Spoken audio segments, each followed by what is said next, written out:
Hi, potential rideshare driver. This is Scott, the Lyft driver. I just wanted to give you a few pointers if you're thinking about driving for Lyft and or Uber, whatever you prefer. Just some quick reminders of what you're getting into, what you can expect, potential issues that you may come across. So I started driving for Lyft probably about 3 months ago. No real major issues so far. The money's great. The potential is there in my area.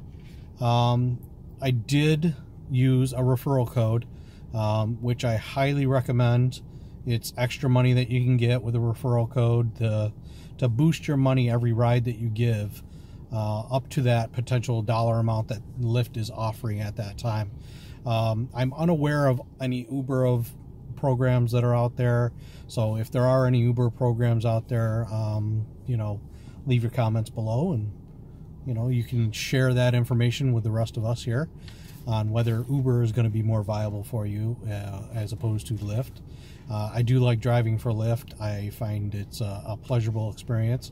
I do it part-time. I don't do it full-time. I have a full-time job. I do it mostly nights and weekends, and on the weekends you can get a lot of money. There's a lot of potential out there with people traveling to and from bars or events or concerts and stuff like that. So the potential is out there to make a lot of money. One of the things that I did run across a couple of times is that sometimes you get the inebriated drive from a bar to their house. They're unaware of the way things work, and they'll ask you if you could stop at a store on the way home or what have you. These are things that they need to book that second stop in their actual Lyft. Again, that's money potential that you're going to run into if you're stopping and they're in the store for 3-4 minutes. That's adding more time to your drive, so you're not making really any money if that's happening to you. It's stretching out your dollar per hour, your ride, money per ride. It's cutting into your time. So I don't recommend that you allow people to stop at stores or convenience stores on the way home, what have you. I know your star rating is important, but most people are, in tune to what Lyft is all about and what Uber is all about.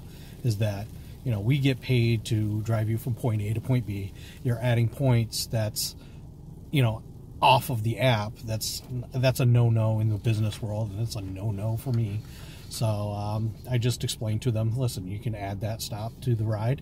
It only takes a few seconds if you want to add it onto the Lyft. And they'll do that. And again, I explained to them, if you take any longer than 3 minutes, it would be viable for you to cancel, or me to cancel that ride.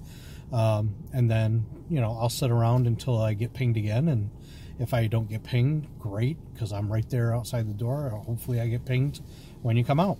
But, it's common courtesy to explain to them the rules of Lyft so that they understand that we're in it to make money, and it's a business, so you don't want to try and take advantage of that business. One of the other things that I've also run into is feeling sickly in the car after a night of drinking. I do carry bags in my car in the back pockets, so if they are feeling a little bit sick, they can pull out one of those bags. I hate the term barf bag, but it's just good business to carry those around, especially if you're working nights and weekends, just for someone that may not feel well in your car.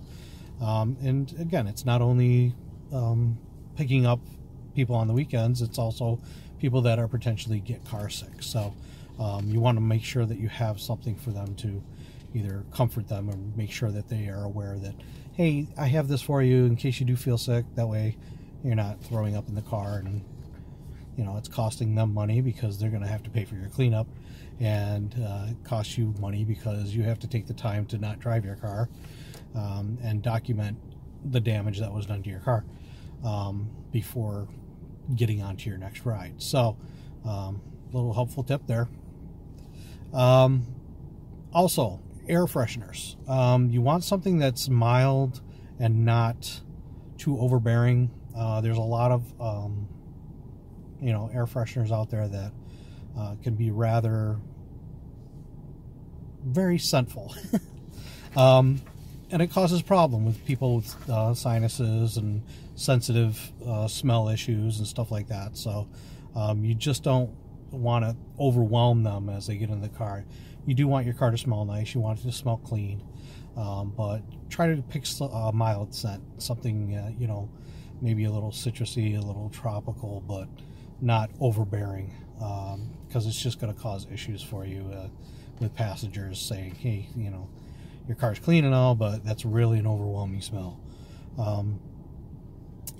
Another thing that you want to make sure that you're doing is that you want to try and stay in the areas of local pickups and stuff like that, but you try not to chase the zones down.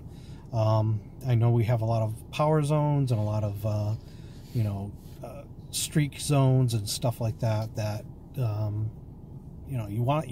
you want to drive to them, because what it's saying is that there's a lot of people looking for rides in those areas. But don't be surprised if you get to that area and it automatically shuts off.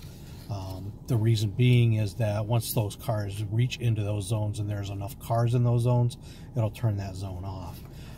So what Lyft is trying to do is get you to that zone for potential rides.